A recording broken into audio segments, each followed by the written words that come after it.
Sebelum itu kita menyentuh perihal berkenaan dengan dikatakan ada pendedahan oleh Raja Petra hari itu bahawa SPRM dah ada dokumen, dah ada kertas siasatan ke atas Hakim Nazlan. Dia kata si Raja Petra ni, dia ni paid soldier, siapa bayar dia cakap lah. Dia kata dia ada dekat di tangan dia tu ada kertas siasatan terhadap Hakim Nazlan. Dia kata yang ni siapa pula yang jatuhkan kan? Ada kertas siasatan terhadap Hakim Nazlan ni dia kata, dia tunjuk. Saya tak tahu lah, saya tak tengok video dia. Tetapi hari ini Attorney General Peguam Negara telah mengatakan bahawa tak ada dengan kami respon AG isu kertas siasatan SPRM terhadap Hakim Nazlan. Terdapat kekeliruan mengenai keberadaan kertas siasatan terhadap Hakim Mahkamah Raya Muhammad Nazlan Muhammad Ghazali.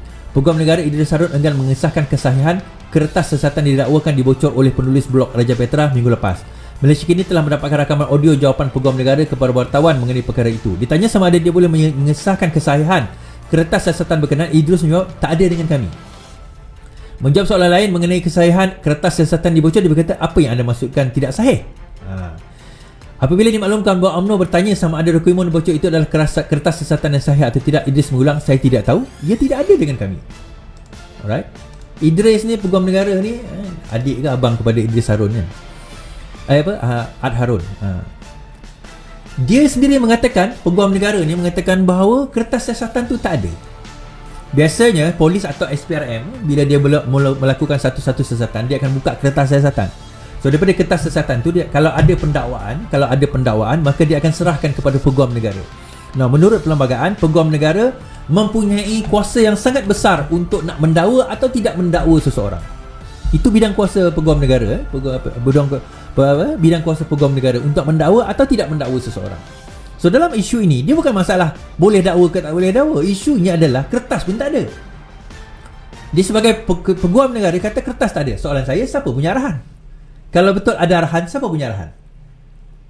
Ini berkenaan dengan Najib ni. Kalau betul ada arahan, siapa punya arahan? Apa? Ismail Sabri nak kenakan Najib ke? Kan? Dah benda tu memang tak ada, dia kata. Nak buat macam mana? Dan kedua, kata kalau ada pun kertas siasatan, itu hanya kertas siasatan, dia hanya dah buka. Bila orang mengadu, jadi macam ni tuan-tuan, polis atau SPRM, ini secara on surface, bila kita mengadu untuk siasatan, kemudian IO, Investigative Officer, rasa macam ada satu kesalahan, macam ada suspek, macam ada elemen jenayah berlaku dekat situ, maka dia akan buat siasatan lah. Siasatan itu belum tentu menemui bahawa akan ada kesalahan. Kemudian nampak macam ada kesalahan, maka dia akan serahkan kepada Peguam Negara untuk meneruskan kepada pendakwaan. Terpulang pula pendakwa raya tengok bukti, tengok dia kata, ya nampak macam ada bukti, tapi bukti korang ni siasatan tak lengkap, dokumen tak cukup, contoh. Dia tak akan teruskan. So dia ada banyak layer sebelum pergi ke mahkamah. Sebelum sampai ke mahkamah, dia ada banyak layer. Jadi itu yang kita kena faham. Now, pergaduhan dalam politik yang berlaku sekarang ini tuan-tuan, dia sangat menarik. Saya kata kenapa sangat menarik. Macam hari ini Ahmad Idham, pelakon dan juga pengarah Ahmad Idham, dikatakan telah keluar daripada Bersatu kerana Bersatu ni hengki-pengki. Tak tahu lagi. Ada yang kata dia nak masuk UMNO, ada yang kata dia nak masuk PBM, menyertai PBM untuk bertanding dekat Ampang. Sekarang ni dia berminat nak bertanding kat Ampang ni. Dia itu hal Ahmad Idham lah. Tapi bila kita tengok daripada dalam parti dalam UMNO tu sendiri, hari ini Ismail Sabri keluar kenyataan, hubungan saya dengan Presiden Zahid Hamidi ni sangat baik, dia kata. Tiba-tiba dia keluar kenyataan tersebut. Takkanlah ada pokok goyang kalau tak ada angin nak bertiup kan? Mesti ada sesuatu yang menggoyangkan pokok tu. Dia takkan bergoyang tiba-tiba je. Dia mesti ada. So apa yang berlaku adalah tuan-tuan, pergaduhan dan pertembungan di antara di antara Zahid Hamidi, kluster mahkamah dengan kluster menteri ni sekarang ini signifikan. Suka atau tidak dia signifikan. Contoh, saya bagi contoh pertembungan di antara Nazri dengan MIC. Bila Nazri kata bahawa MIC ni hanyalah parti yang menumpang. Parti yang menumpang kemenangan Barisan Nasional kerana UMNO, parti yang menumpang. Nazri keluar kenyataan dia adalah parti yang menumpang. Jadi MIC keluar kenyataan, dia kata ikut logik Nazri lebih separuh MP dianggap pelacur politik. Dia kata Nazri ni pelacur politik. Kenapa dia anggap pelacur politik? Okey, saya baca kenyataan. Naib Presiden MIC Kohilan Pila mendakwa Ahli Parlimen Padang Regas semakin hilang kawalan. Ia susulan kenyataan terbaru pemimpin UMNO itu yang mengatakan pemimpin politik berusaha untuk bertanding di kawasan baru yang lebih selamat sebagai pelacur politik. Ikutkan logik Nazri, hampir lebih separuh ahli parlimen yang ada hari ini dianggap sebagai pelacur politik. Ini termasuk ahli parlimen pembangkang, termasuk bekas Perdana Menteri Mahathir dan Ketua Pembangkang Anwar Ibrahim yang bertanding di kerusi baru di PRK dan Port Dickson. Saya percaya sejak kebelakangan ini Nazri hilang kawalan kerana sentiasa mabuk. Mabuk yang semasukan bukan mabuk alkohol tapi mabuk politik, katanya Malaysia Kini. Dia berkata demikian mengulas kecap Nazri menyifatkan Presiden MIC S.A. Vigneswaran sebagai pelacur politik kerana mencari kerusi baru yang selamat pada PRU yang akan datang. Sejak minggu lepas, MIC dan Nazri bertikam lidah berhubung tuntutan Vigneswaran bahawa parti bercadang 12 kursi Parlimen PRU yang akan datang. Dia macam ni tuan-tuan. Kluster ini dia bukan saja bergaduh setakat itu tuan-tuan. Sebab MIC sekali dia nak kursi selamat. MIC banyak dah hilang kursi. MCA pun sama, banyak juga hilang kursi. Dalam last pemilihan PRU yang lepas, MIC dan MCA paling banyak terkesan di samping UMNO lah kan. Hilang puluhan kursi, yang melompat pun boleh tahan juga ramai. Now, isu dia adalah bila dia minta kursi selamat, Nazri buat kenyataan sedemikian, dia menimbulkan kesan kepada rakan komponen di dalam Barisan Nasional itu sendiri. Hari ini juga Tok Mat mengeluarkan kenyataan bahawa UMNO takkan bekerjasama dengan PAS. So daripada semua ini, kalau kita put it together, keretakan daripada dalaman, keretakan daripada luaran, dalaman di kalangan UMNO tu sendiri, daripada UMNO tu sendiri, dalaman kluster mahkamah dengan kluster menteri dalam UMNO tu sendiri. Seorang kata nak pilihan raya sekarang, kenyataan Zahid Hamidi malam tadi, dua-dua hari lepas. Kenyataan Ismail Sabri pula kata tak apa, kita boleh tunggu sampai tahun hadapan. UMNO dalam halaman.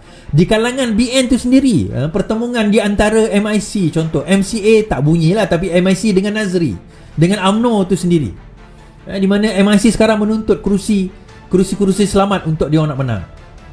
Kemudian pertemuan pula di antara MN, Mufakat Nasional, di antara PAS dengan UMNO, PAS dengan Bersatu. Adakah PAS akan bergabung dengan Bersatu? Sebab Bersatu tak boleh bergabung dengan UMNO. Bersatu tak boleh bergabung dengan UMNO. Majoriti ahli parlimen dia adalah daripada UMNO yang melompat. The moment dia bergabung dengan UMNO tak akan bagi kawasan tersebut kepada dia. Saya bagi contoh Larut lah, Hamzah Zainuddin bertanding kat situ kan. Dia daripada UMNO, dia menang daripada kerusi UMNO.